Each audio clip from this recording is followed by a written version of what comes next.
Shabbat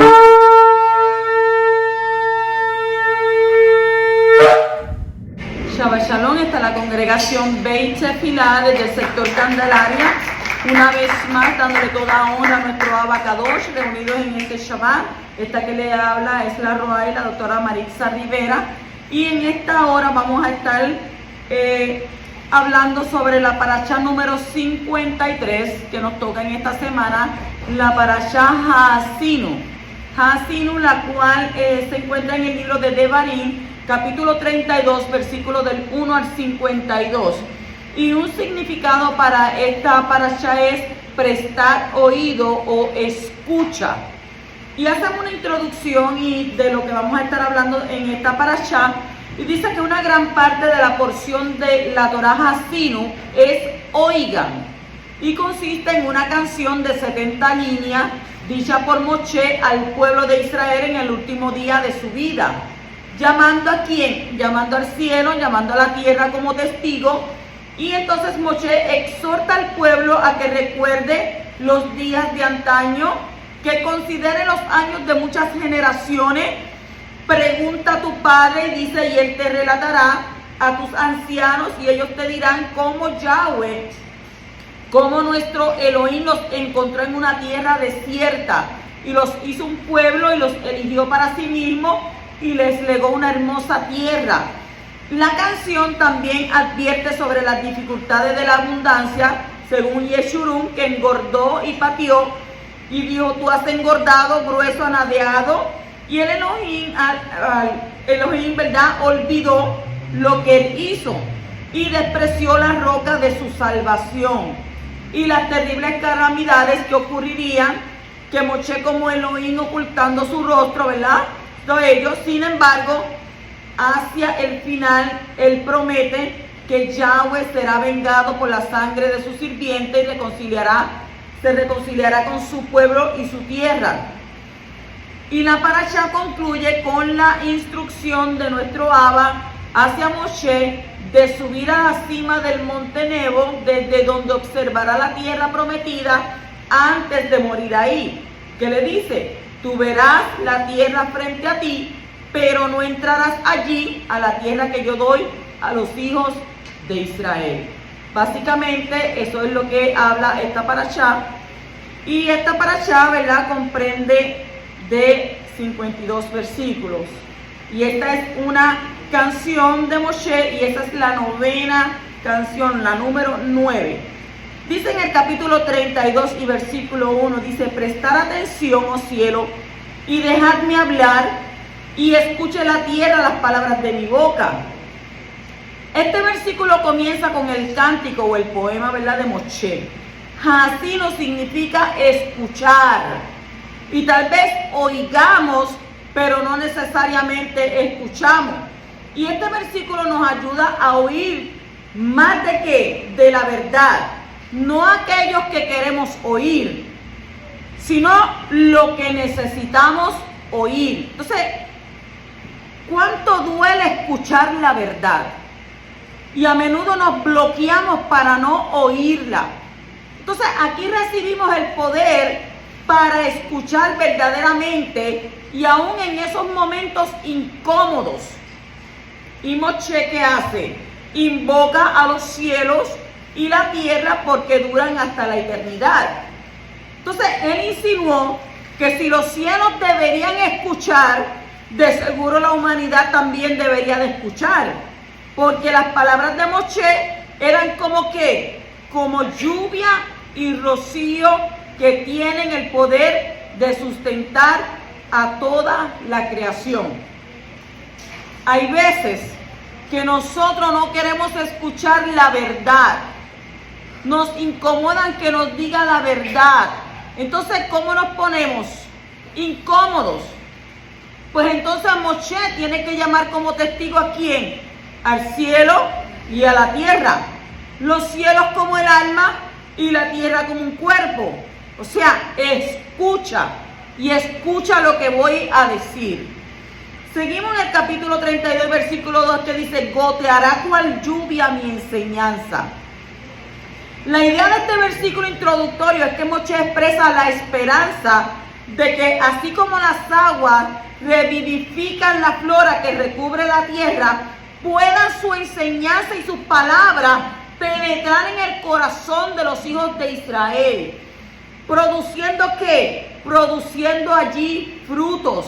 Que cada cual reciba estas palabras y enseñanzas según qué, según su capacidad. Por eso la Torah dice que habemos personas al 30, al 60 y al 100. No todo el mundo tiene la misma capacidad ni tiene la misma, ¿verdad?, atención para poder aprender las enseñanzas. Por eso hay que ir con qué, con cada persona que sabemos que de diferente manera va a aprender. Unos aprenden más rápido y otros aprenden más lento. Por eso dice al 30, al 60 y al 100. Y cada quien va a ir aprendiendo a su manera, a su forma, ¿verdad?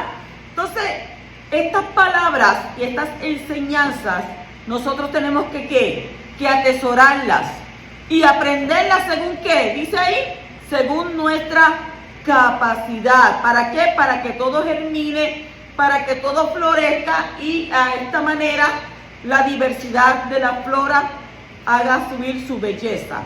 En el capítulo 32 y versículo 3 dice, cuando el nombre de Yahweh yo invoque.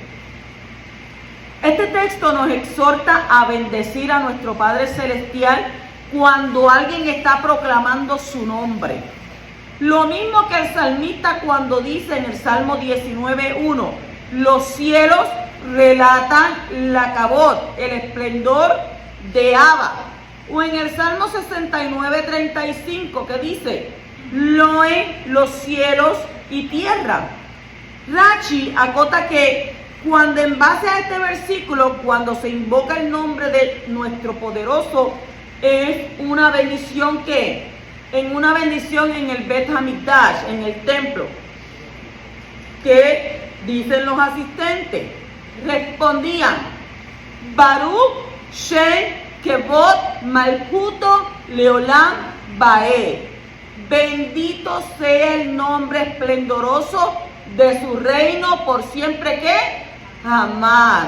Baruch Shem Kevod Malkuto Leolam Bae. Y en nuestros días en la sinagoga también respondemos con la fórmula, ¿verdad? Baruch Yahweh Hameborach Leolam Bae. Bendito el nombre de Yahweh, que bendecido es hasta la eternidad. ¿Cuántos dicen amén? Amén. En el capítulo 32 y versículo 4 dice, la roca, su obra es perfecta, porque todos sus caminos son justos, Elohim de fidelidad y sin injusticia, justo y recto es él. Yahweh es comparado con una roca. Esto nos habla a nosotros de qué? De firmeza, de fuerza, de peso, de algo inmovible y algo seguro. 5 veces aparece esta palabra en esta canción en referencia a nuestro Abba Kadosh. En el versículo 4, en el versículo 15, en el 18, en el 30 y en el 31.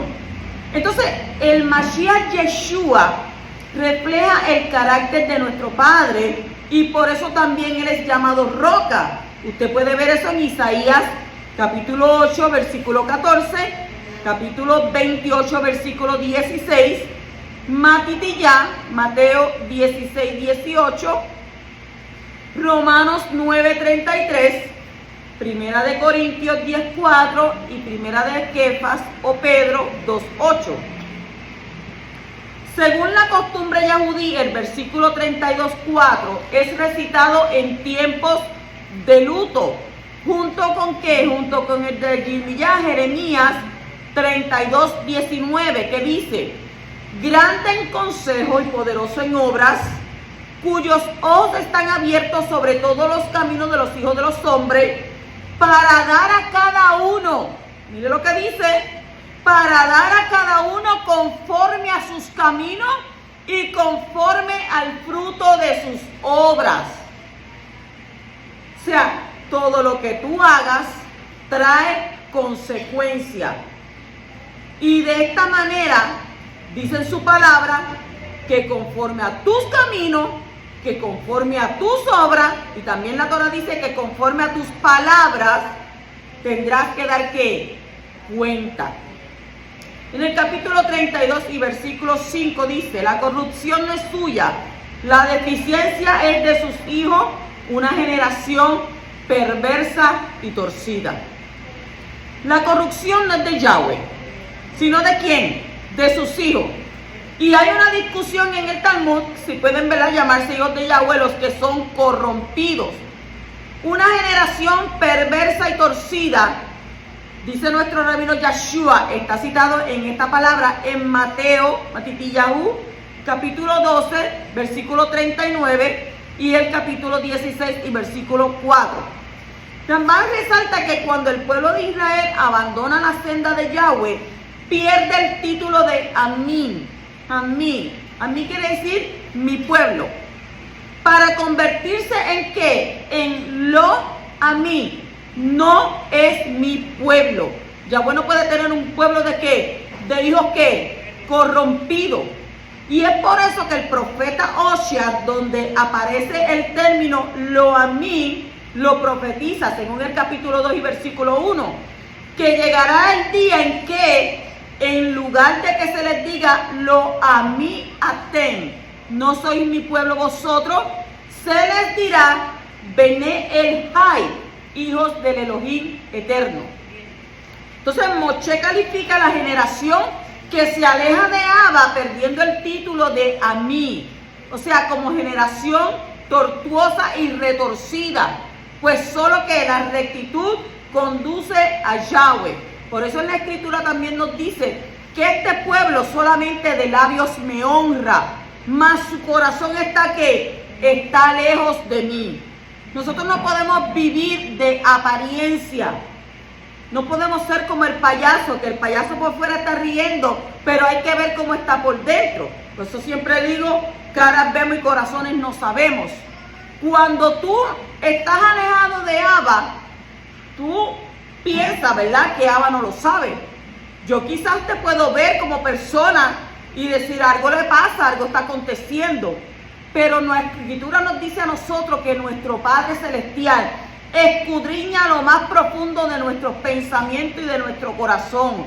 Cuando tú te estás alejando, cuando tú te estás separándote del poderoso, de aquel que te dio la vida, ¿qué dice la escritura? Tú no vas a encontrar vida porque eres vida. Y eres vida eterna.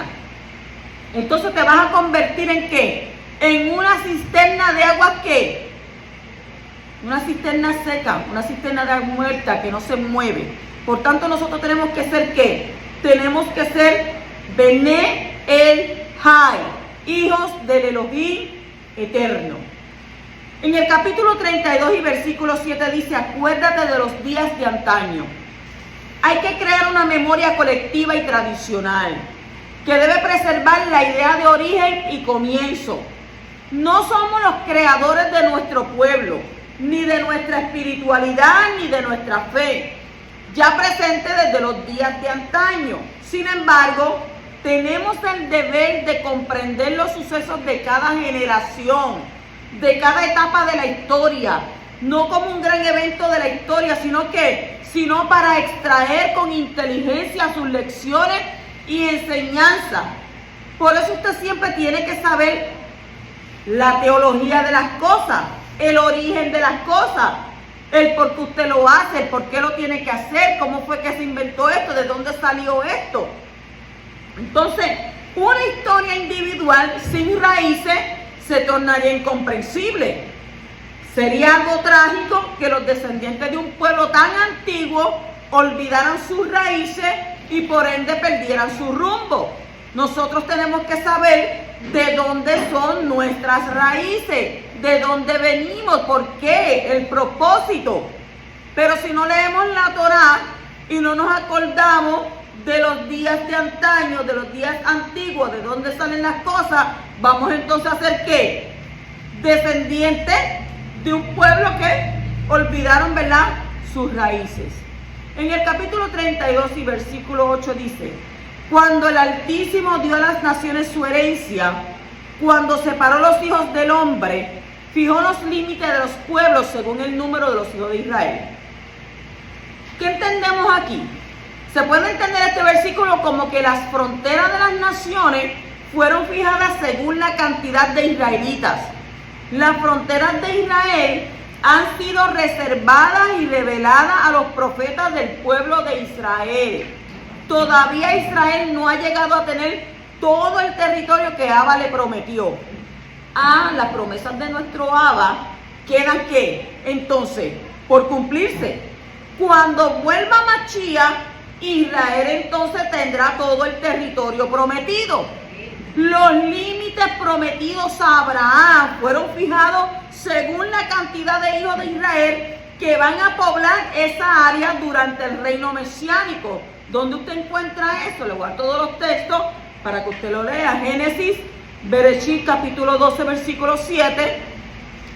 Génesis 15, 18 al 21. Shemot, Éxodo 23, 31. Números 34, 2. Deuteronomio 11, 24. 34, 4. Primera de Reyes 4, 21. Primera de Crónicas 9, 26. Salmo 80, 11 y Romanos 4, 13. Y usted dice, wow, pero esto es a través de la Torá. Pues claro que es a través de la Torá. Porque todo lo que fue prometido a Abraham, eso se va a cumplir. Entonces, ¿qué dijo el Mashiach de esto? El Mashiach dijo lo que está escrito en Matitiyá, capítulo 5, versículo 18. Porque en verdad os digo que hasta que pasen el cielo y la tierra, no se perderá ni la letra más pequeña. ¿Cuál es la letra más pequeña? La Yod, ¿verdad? Ni una tilde dice la Torá, hasta que todo se cumpla. Esto quiere decir que si Israel no recibe todo el territorio según las promesas que el poderoso ha dado a Abraham, tanto él como su Mashiach serían entonces mentirosos. ¿Puede mentir el poderoso? ¿Qué nos dice la Torá? No, él no es hijo de hombre para que se arrepienta, ni hijo de hombre para que mienta. Entonces, él no puede hacer tal cosa. Según el libro, ¿verdad?, de Barí en Tito 1, 2. Usted lo encuentra ahí. No es hijo de hombre para que mienta, ni hijo de hombre para que se arrepienta. Entonces, ¿qué quiere decir esto? Que durante el reino mesiánico, Israel tendrá que obtener todo el territorio desde el río de Egipto hasta el río de Éufrates. ¿Cuál es el río de Egipto? El Nilo. Capítulo 32 y versículo 10 dice: lo encontró en tierra desierta, en la horrenda soledad de un desierto, lo rodeó, le dio discernimiento, lo guardó como a la pupila de sus ojos. Esto es una referencia al momento del encuentro entre Abba y Israel. ¿En dónde? En el desierto, especialmente en el Sinaí. Allí el pueblo fue rodeado y obtuvo conocimiento al entrar en el pacto con el poderoso. Israel es la pupila del ojo del poderoso de forma alegórica, porque Abba no tiene cuerpo. El texto dice literalmente la pupila de su ojo. O sea, el ojo es el lugar que más sensible del cuerpo humano y lo que más se protege. Si alguien intenta tocar la pupila del ojo de Yahweh, entonces será severamente castigado.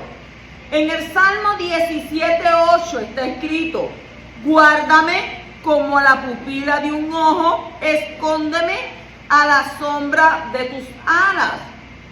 En Zacarías capítulo 2, versículo 8 al 9, que dice también ahí: porque así dice Yahweh de los ejércitos, cuyo esplendor me ha enviado contra las naciones que os despojaron, porque el que os toca, mire lo que dice, porque el que os toca, toca la pupila de su ojo. Y he aquí, dice, mi mano alzaré contra ellas, y serán despojo para sus esclavos. Entonces sabréis que Yahweh de los ejércitos me ha enviado. En el libro de Proverbios capítulo 7 y versículo 2 también está escrito: guarda mis mandamientos y vivirás, y mi Torá como la pupila de tus ojos. Oiga, ¿Cuánta gente hoy en día no quiere guardar los mandamientos de Abba? ¿Cuánta gente la palabra de nuestro Padre Celestial la están dando como que obsoleta? Porque hoy el pensamiento de un hombre, o que aquel dijo aquello, aquel dijo lo otro, esas son las palabras que valen. Pero la Torá, que debe de ser una Torá viviente en nosotros, y guardar esas palabras, mucha gente no la está guardando como debería de guardarla. Mucha gente se están desviando de la palabra de nuestro Padre Celestial. Mucha gente están cogiendo caminos que le parecen caminos de verdad, pero al final son caminos de muerte, dice la Escritura. Porque dice, me han dejado a mí fuente de ¿qué? Fuente de agua viva. Y se han ido ¿a qué? A cisternas rotas. Abba tenga misericordia. En el capítulo 32 y versículo 13 dice, lo hizo cabalgar sobre las alturas de la Aret y comió el producto del campo, le hizo gustar miel de la peña y aceite del pedernal. Aquí se refiere a la tierra de Israel, que es vista como el lugar más alto del planeta. Y por eso nunca se habla de bajar a Israel, sino siempre de ¿qué? De subir, de hacer aliyá. Aliyá es subida. O sea, es la forma hebrea de hablar de inmigración a la tierra de Israel. Entonces, la miel de la peña puede ser entendida como la dulzura de los frutos que crecen en las rocas. Y por causa del sol que calienta la roca, los frutos a su lado son ¿qué? Son más dulces que los otros. Entonces, Rashi dice que las tortas de higo son comparadas con piedra y la miel de esas tortas dice que es muy dulce. Y según Rashi, el aceite del pedernal es una referencia a los olivos de Gush, de Hala, una población en donde está, en Galilea, que según el Talmud producía muchísimo aceite de oliva. Capítulo 32 y versículo 15. Pero Yeshurún engordó y dio coces, o sea, engordado, está cebado, está rollizo. ¿Cuánto han visto los niños, verdad? Que se ponen unos rollitos. Dice, entonces abandonó a Elohim que lo hizo y menospreció la roca de su salvación. Es la primera vez que aparece la palabra Yeshurún en las Escrituras. Y es uno de los nombres de Israel. Según el rabino Ibn Ezra, viene de Yashar, que significa recto. Y hay tres niveles de espiritualidad en los tres nombres de Israel. Jacob, Israel, Yeshurún. Según el capítulo 33, versículos 26 y 28. Yeshurún es el más alto. Y el Talmud dice que el nombre Yeshurún estaba grabado junto con las 12 tribus en las piedras preciosas del pectoral del juicio del sumo Coanín. Entonces, este texto habla de la apostasía que hubo en el pueblo al final del reino salomónico y después de la división del reino. La prosperidad. ¿Qué es lo que causa la prosperidad? La prosperidad causó justamente lo que la Torá había advertido. Se olvidaron de Yahweh en su riqueza y la cosa iba para abajo tal como lo había dicho Yahweh, según Devarim 8. Cuando la gente comienza a tener prosperidad, comienza a tener toda cosa material que anhela, comienza a olvidarse de Abba. Y fíjese que la palabra de nuestro Abba dice, si en lo poco tú eres fiel, o sea, no importa la situación que tú estés económicamente, tú ahí como quiera le sirves a Abba, en lo poco tú eres fiel. Él dice, en lo mucho te pondré. Entonces cuando te ponga en lo mucho, cuando te ponga en la prosperidad, cuando te ponga en la riqueza, ahí es cuando más tú te tienes que acercar a Abba. Ahí es cuando más tú te tienes que apegar a Él. ¿Por qué? Porque todo lo que tú tienes, Él te lo da. Y si Él quiere en un instante, en un segundo, en un abrir y cerrar de ojos, Él te lo quita. He sabido de gente que han estado en el tope y en un segundo están abajo. O sea, dice que tenemos que ir ascendiendo, pero cuando nos da prosperidad, comenzamos a descender. ¿Por qué? Porque nos apegamos al materialismo. Y eso se ve mucho en las personas cuando mueren, cuando están muriendo. Pasan una agonía porque no quieren abandonar este mundo, porque no quieren abandonar lo que tienen. Que si mi casa, que si mi carro, que si el dinero, que si aquello, que aquello, ¿sabes? Y la misma Torah dice que uno trabaja ¿para quién? Para otro. Tú trabajas para otro. O sea, ay no, pero como usted va a decir que uno trabaja para otro, yo trabajo para mí, yo trabajo para guardar para mí, para prosperar. No. Yahweh da la vida, dice la Torah, y Yahweh la quita. Y en un momento dado, todo lo que tú puedas trabajar, todo lo que tú puedas hacer, todo lo que tú te puedas matar y prosperar, dejando tu vida. ¿Por qué? Por guardar, por tener dinero, por tener esto. Llega un momento, como dijo, ¿verdad? Aquel hombre en la parábola, oh, gózate, alma mía, mira todos esos graneros que llenos están. Pero dice que aquella voz dijo, qué necio eres. No sabe que esta noche vendrán a pedir tu alma. Entonces, cuando tú estás en esa prosperidad, es cuando más te tienes que acercar a Abba. Porque nosotros en este mundo, nada traemos, nada nos vamos a llevar y no podemos acercarnos. ¿A qué? Acercarnos a ser nosotros, ay, yo quiero esto, yo quiero aquello, yo no quiero perderme de esto. Mira, nada es tuyo. Todo lo que tú tienes porque Abba lo ha permitido que lo tengas. Y en un segundo Abba también te lo puede quitar. ¿Qué quiere decir esto?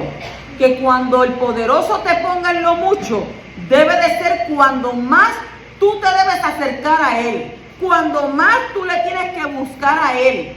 Porque no podemos apegarnos a este mundo y a las cosas materiales de este mundo. ¿Por qué? Porque todo esto es pasajero. La Torah dice, todo lo que tú ves, todo es pasajero.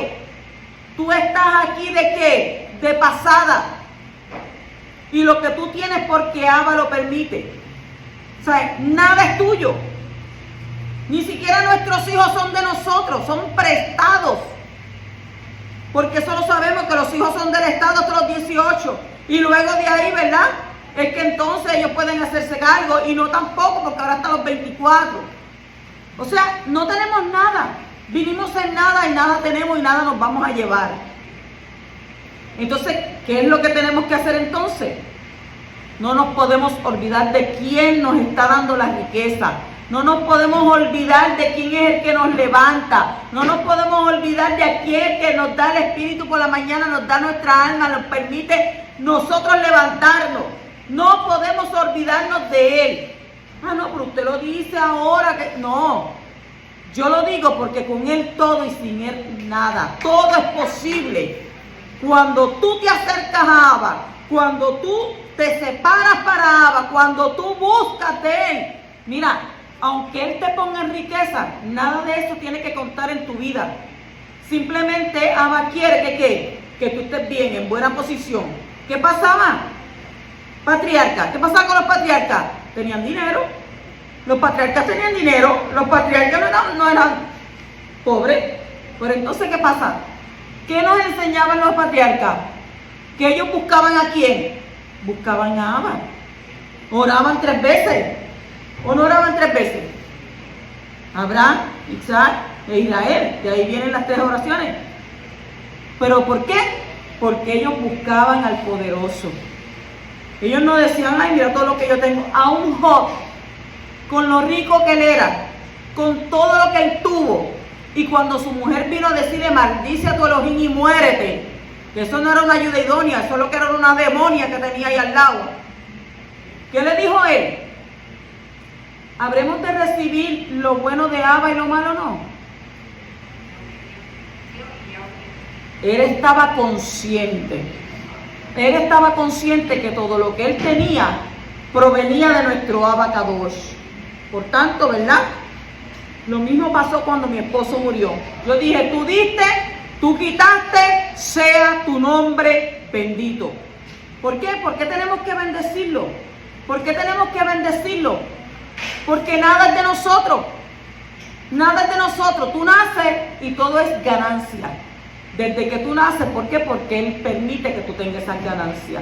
Por tanto, nuestro ojo no debe apartarse de mirar siempre hacia los shamayim y saber de dónde es que viene la prosperidad, dónde es que viene la misericordia, de dónde es que viene la salud para nuestra vida. Porque puede ser lo más rico que sea, y si tú no tienes salud, de nada te sirve tener oro y plata. Capítulo 32 y versículo 20 dice: entonces Él dijo, esconderé de ellos mi rostro, veré cuál será su fin, porque son una generación perversa, hijos en los cuales no hay fidelidad. Y aquí empieza el tiempo de pérdida para Israel. Nachmanides destaca que el hecho de que Moshe hasta ahora ha hablado en su propio nombre y que a partir de ahora en el nombre de Yahweh va a estar entonces hablando. En el capítulo 32 y versículo 21 dice: ellos me han provocado a celo con lo que no es Elohim, me han irritado con sus ídolos. Yo pues los provocaré a celo con los que no son un pueblo y los irritaré con una nación insensata. Como los hijos de Israel tomaron como sus dioses los que no eran Dios, en hebreo Lo-El, Yahweh toma un pueblo que no es pueblo, en hebreo es Lo-Am. Y en el nivel Peshat simple significa que Israel iba a ser maltratado por un pueblo que no es considerado como pueblo. Y según Rashi, se refiere a los Kasdim. Los Kasdim eran los caldeos y Esab eran los romanos. Los caldeos son el mismo pueblo que los babilonios y los habitantes de la antigua Caldea, el país de Babilonia. Entonces ese imperio destruyó el primer templo. ¿Quién lo destruyó? El primer templo. ¿Quién destruyó el templo? El primer templo. Nabucodonosor. ¿Verdad que sí? Entonces, según Nachmanides, los Kasdim no constituían una nación en su inicio, pero Elohim los engrandeció con el fin de utilizarlos para conquistar y dominar el mundo. Entonces, Gur Aryeh dice que los Kasdim no tenían importancia intrínseca porque no poseían ni escritura ni lenguaje propio, y por ello no formaban parte de las 70 naciones primordiales. Un descendiente de Esab fue el que fundó a Roma, y los romanos destruyeron el segundo templo. Ahí fue ¿quién? El emperador Tito. Fue el segundo templo. El primero fue Nabucodonosor y el segundo fue el emperador Tito. Entonces Gur Aryeh se basa en el Talmud para decir que Edom, ¿quién era Edom? ¿Quién era Edom? Esab. Tampoco es considerada una nación en sí misma, porque originalmente tampoco tenía ni escritura ni lenguaje propio. Entonces, en el nivel Drash se puede interpretar el texto de manera que habla de los gentiles por causa de la apostasía de Israel. Entonces recibe la posibilidad de recibir el espíritu, el Ruach, y convertirse en el pueblo de ¿quién? El pueblo del Elohim. Oportunidad que es producida por medio de la obra del Mashiach Yeshua. Al igual que el pueblo de Israel consideró como sus dioses los que no eran Dios, los que no eran Elohim, Yahweh considera a los convertidos de entre los gentiles como su propio pueblo. Y hay un pueblo más numeroso que los Yahudí, de origen gentil, que han sido tomados por el Poderoso como su pueblo por medio de Yahshua HaMashiach. Y estos gentiles reciben por adopción el derecho legal de ser llamados hijos de Abraham y de Elohim. Por lo tanto, también son herederos ¿de qué? De las bendiciones que solamente son para Israel. Y esto provoca a los judíos a ira. Según Oseas capítulo 1 y versículo 10 dice: y el número de los hijos de Israel será como la arena del mar, que no se puede medir ni contar, y sucederá que en el lugar donde se les dice, no sois mi pueblo, se les dirá, sois hijos del Elohim viviente.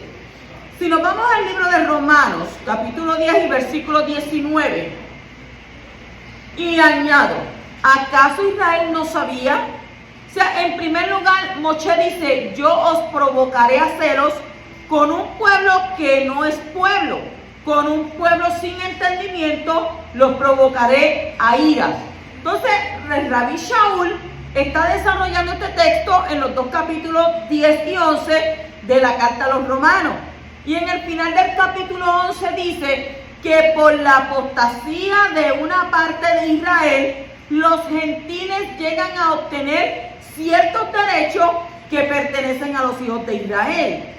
Y este hecho provoca ¿qué? Provoca celos en los yahudí, de modo que también ellos van a querer recibir la salvación dada por medio de Yeshua HaMashiach. Primeramente dice que al judío y también al griego.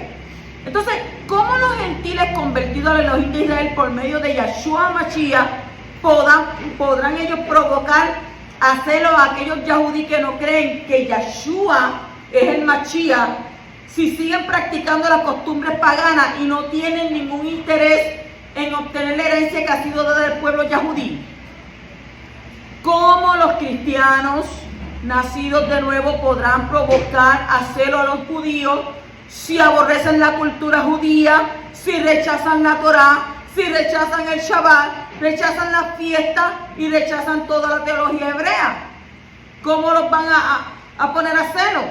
Entonces, no son los yahudí creyentes en Yeshua los que tienen el llamado a provocar a los yahudí incrédulos a celos, sino quienes son los gentiles que abrazan el judaísmo universal del Mashiach, como está escrito en el libro de Romanos, capítulo 11 y versículo 11 y 13 al 14. Digo entonces, ¿acaso tropezaron para caer? De ningún modo, pero por su transgresión ha venido la salvación a los gentiles para causarles, ¿qué dice?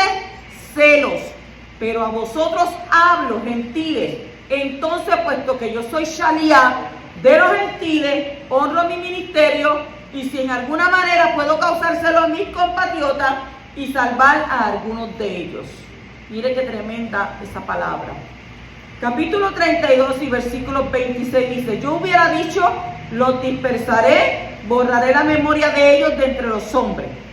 Según Namani, de las palabras los dispersaré se refiere a las 10 tribus, y la frase borraré la memoria de ellas se refiere a las 2 tribus.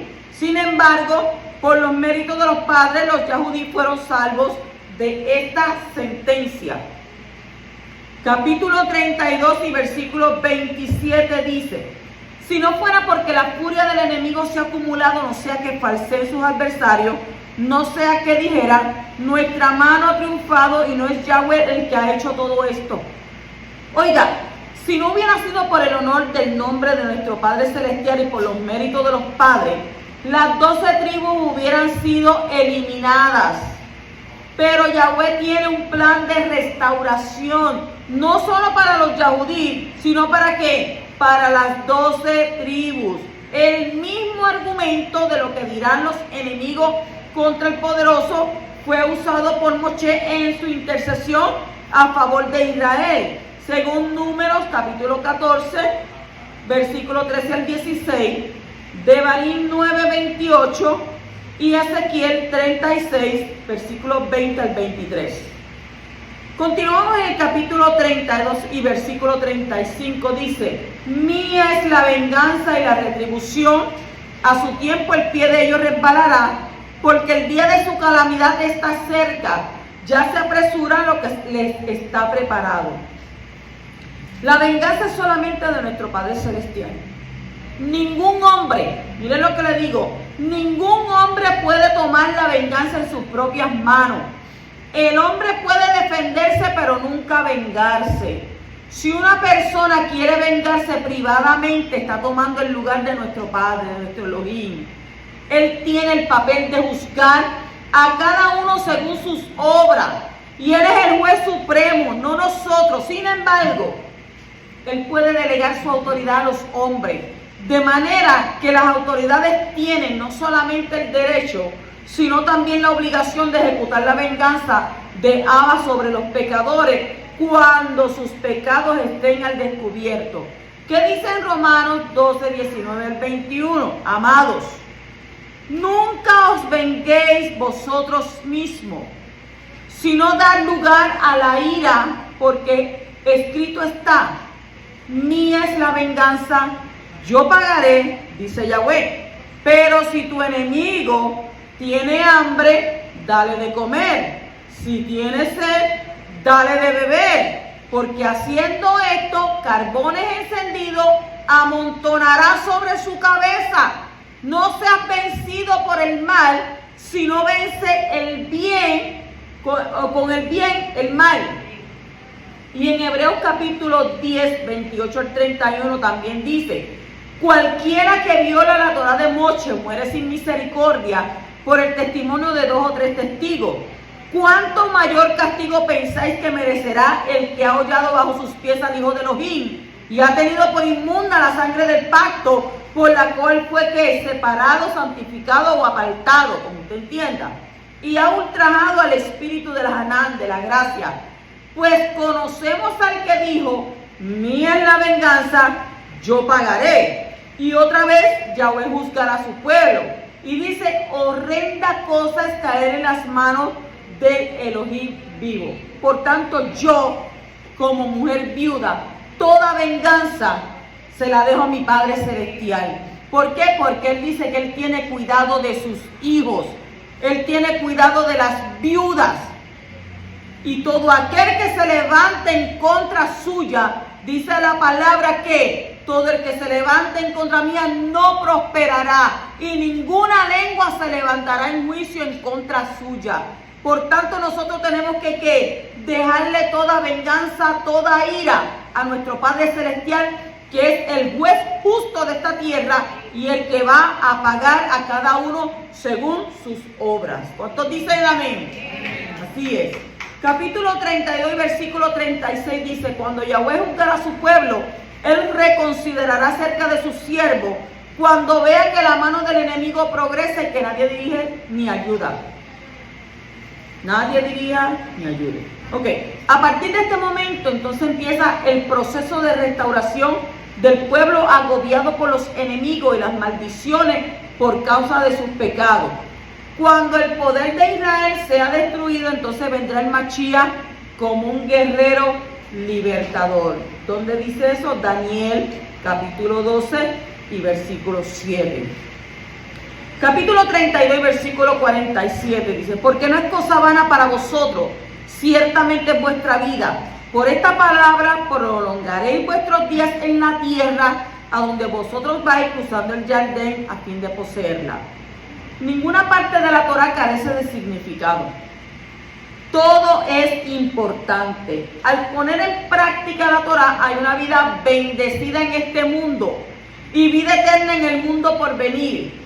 La Torá de Moche habla de Yeshua y da testimonio de su obra redentora. El que hace caso a Moche creerá en Yeshua, porque de él escribió, ¿verdad? ¿Cómo lo dice? ¿En dónde dice eso? En Yohanan, capítulo 5, versículo 46-47, dice: porque si creyereis a Moche, me creeráis a mí, porque de mí escribió él. Pero si no crees sus escritos, si no crees a la Torá, si no crees a lo que usted dice el Antiguo Testamento, entonces ¿qué dice? ¿Cómo creeréis en mis palabras? Oiga, es tan claro. Entonces dice, el judío que no cree en Yeshua es porque no le cree a Moche. Entonces, si Yeshua está diciendo que Moche habló de él, Moche escribió de él, entonces ¿por qué nosotros no vamos a creer en Moche? La escritura es tan clara. Hay que ser una persona de pocas neuronas, que cuando usted lee la Torá, y usted lee la Torá que diga: esto es un estatuto por siempre, esto es por todas las generaciones, esto es una ley perpetua. Mundo y la tierra pasará, mas mi palabra no pasará. Y usted venga y diga: no, porque ya Jesús ya clavó todo en la estaca de ejecución allá en la cruz. ¿Dónde dice eso? Si Yeshua dijo: yo vine a cumplir, yo vine a preñar, yo vine a llenar la Torá, vine a darle cumplimiento. Entonces, ¿por qué la gente hoy en día dice que las fiestas de Abba, que son fiestas de Yahweh, No, ya eso no hay que celebrarlo. No, porque es que yo creo en otra cosa. No, porque yo creo en esto. Porque 2 o 3 neuronas se le achichajaron, hicieron un cortocircuito. Usted sabe lo que son las neuronas, ¿verdad? Las neuronas son las que llevan las corrientes de una a otra, llevan corriente. Si no, póngase a estudiar el cuerpo, el por qué cuando usted le da un paro cardíaco, vienen, cogen y le ponen ahí y le dan corriente, le dan electroshock, porque usted tiene corriente. Entonces su corazón trabaja, se comienza a bombear cuando le dan ese electroshock. Entonces envía ese mensaje ¿a qué? A las neuronas, para que usted entonces comience. Pero cuando las neuronas comienzan a fallar y comienzan a morir, ¿usted sabe lo que le pasa a la gente? Le da Alzheimer. Qué lamentable que hay mucha gente que tiene Alzheimer espiritual, porque se han olvidado de las cosas verdaderas de Abba. En el capítulo 32 y versículo 50 dice, así como había muerto Aarón.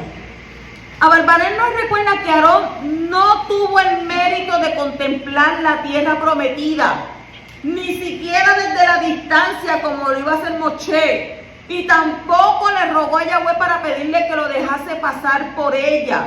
O sea que en su opinión, siendo Moshe hombre, siendo profeta, tuvo la visión de poder rogarle a Abba para contemplar proféticamente también la tierra prometida, y no solo en visión. Por su parte, Aarón había sido ¿qué? Había sido el Cohen Gadol, el sumo sacerdote, a quien no se le puede atribuir la profecía. O sea, que Moshe fue más bendecido que Aarón. A Aarón le dijeron, te vas a morir, quítate la ropa, dásela a tu hijo Eleazar, acuéstate aquí, y ahí se murió. Y a Moshe le dijo, no, vete, sube allá a la montaña, que desde allá, desde lejos, la vas a poder ver. Mire qué privilegio tuvo él. En el capítulo 32 y versículo 52 dice, por tanto, solo de lejos verás la tierra. El gran profeta Moshe, el que transmitió la Torah al mundo, el que hizo grandes milagros, el que habló con el poderoso cara a cara, este hombre que había alcanzado el mayor nivel de Kadushá, nivel de santidad que un hombre puede tener, no tenía suficientes méritos ni para pasar él mismo, ni para hacer pasar al pueblo a la tierra prometida.